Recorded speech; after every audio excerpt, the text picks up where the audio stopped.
Aujourd'hui, j'aimerais vous raconter une très belle histoire sur le Shabbat qui nous est parvenue récemment et je la dédie aux deux jeunes filles, Simcha et Teila Rubin. David Iceberg est un employé de longue date de la société d'entretien General Maintenance, l'une des plus grandes sociétés de l'État de Géorgie, la plus grande ville d'Atlanta, sa ville de résidence. Et en Géorgie, comme dans de nombreux États des États-Unis, lorsqu'on a un robinet qui coule à la maison, une fenêtre cassée, un problème d'électricité, on n'appelle pas une fois un électricien, après un plombier, et puis après une société de maintenance responsable de l'immeuble ou de tout le secteur qui envoie au plaignant un ouvrier qualifié chargé de traiter la panne. Non, David travaille depuis de longues années au sein de la société General Maintenance et il est spécialisé lui-même dans toutes les réparations et les entretiens divers. Mais au lendemain des attentats du 11 septembre 2001, les États-Unis dans leur totalité entrent dans une période de récession. Une vague de licenciements touche tout le continent. La société General Maintenance licencie des centaines d'employés, dont David Iceberg, qui était pourtant considéré comme un excellent employé. David est désespéré. Il ne s'était jamais imaginé qu'il serait un jour au chômage sans travail. C'est terrible de découvrir le matin qu'il n'y a aucune raison de se dépêcher et le pire, c'est que bientôt il n'aura plus d'argent pour faire ses achats au supermarché. Et donc David présente sa candidature un peu partout, mais aucune société n'est prête à le faire travailler. David Iceberg est un juif respectueux de la Torah et des mitzvot avec une kippa sur la tête qui revendique fièrement son identité. À chaque endroit où il est convoqué, il déclare pouvoir travailler 6 jours, dont l'un d'eux plus court que les autres, le vendredi. La famille Iceberg est religieuse. David a un frère qui étudie au Kollel en Israël et une sœur qui a quitté la voie du judaïsme et qui se qualifie de non-religieuse. Elle habite aussi à Atlanta.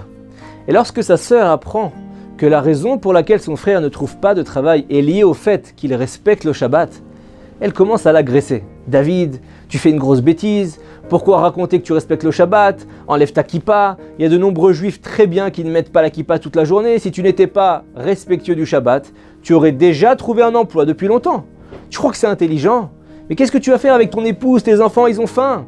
Et David se met en colère, mais comment tu parles? Est-ce que tu pourrais imaginer que les États-Unis jettent leur drapeau à la poubelle? Tu me proposes la même chose. Qu'est-ce que ça veut dire de retirer la kippa?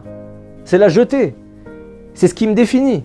Sa sœur est très préoccupée par la situation de son frère. Elle a du mal à comprendre pourquoi il est tellement problématique de travailler le Shabbat. L'essentiel, c'est d'avoir pour elle un bon emploi et que les enfants ne deviennent pas des démunis. Elle décide donc de téléphoner à sa belle-sœur en espérant qu'elle soit plus réaliste que son frère. Mais elle discute plus d'1 heure avec sa belle-sœur et elle découvre avec stupeur que celle-ci est encore plus obstinée que son frère. D'un côté, il y a une femme pétrie de Emouna, de foi en Dieu, prête à payer pour sa Emouna un prix très fort. Et de l'autre côté, une femme laïque qui a perdu sa foi dans sa jeunesse et qui prétend désormais que Dieu ne s'est jamais révélé à elle et que de ce fait, elle ne croit pas en lui. Et donc elle lui dit « Tu sais quoi ? Je suis prête à parier que David ne pourra pas trouver de travail dans aucune société tant qu'il annonce à l'avance qu'il respecte le Shabbat. Vous vivez dans la fiction. » Et l'épouse de David lui répond « Et moi je te garantis que David trouvera du travail, et bien plus vite que tu ne le penses. Dieu nous envoie simplement une épreuve temporaire, mais il ne cherche pas à nous punir. Il sait qu'on est attaché à sa Torah. » Et la sœur elle lui répond « Mais si ça se produit, je suis prête à reconsidérer mon mode de vie. » Et donc l'épouse de David lui répond « Retiens bien ce que tu viens de dire ma chère belle-sœur, car ce jour arrivera très bientôt. » Mais la situation de la famille ne fait qu'empirer.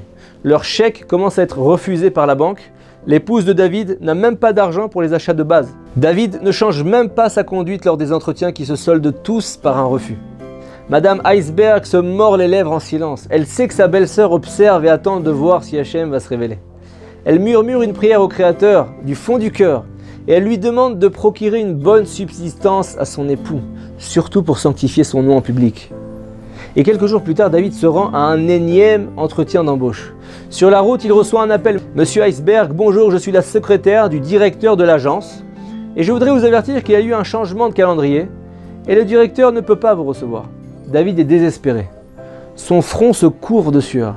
La secrétaire poursuit et dit « Le lieu de rendez-vous a été déplacé dans notre bureau d'Atlanta Est et une autre directrice va donc vous recevoir. » Ouf, ce n'est qu'un changement de destination.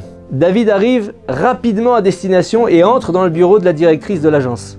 Elle parcourt son dossier, impressionnée par ses recommandations, mais dès qu'il lui annonce qu'il ne travaillera pas le Shabbat, le coup près tombe. Si vous n'êtes pas prêt à travailler le Shabbat, elle lui dit, vous n'avez rien à chercher chez nous. David est abattu. Il se lève pour sortir du bureau et soudain il entend une voix. « Quoi ? Tu n'es pas prêt à travailler le Shabbat ?»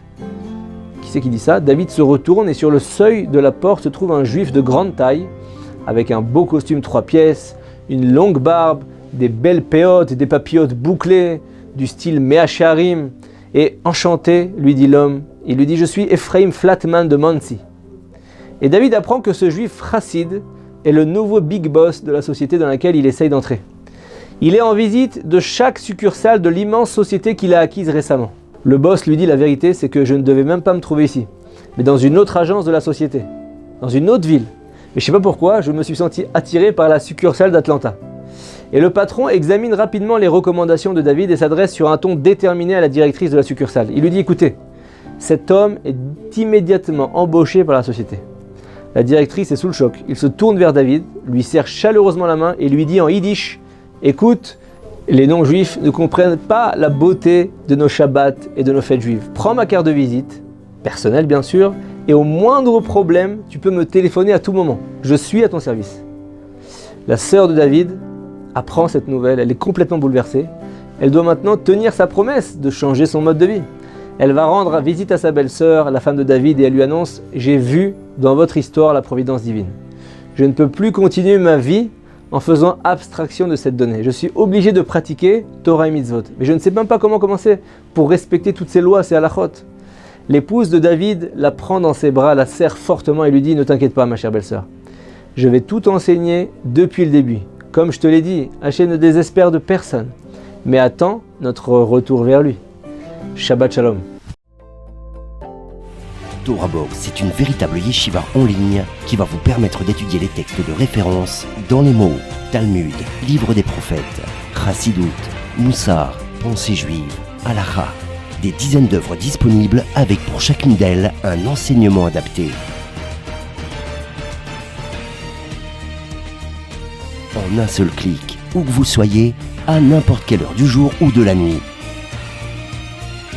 Étudiez enfin tous les sujets que vous avez toujours rêvé d'approfondir. Alors, travailler le GAN, c'est la source des livrets Torah, c'est travailler les paroles de l'étude de la Torah. Et c'est quoi garder le GAN? C'est l'ishma mitzvota de garder les mitzvot. Aujourd'hui, la Torah n'a jamais été aussi proche de nous.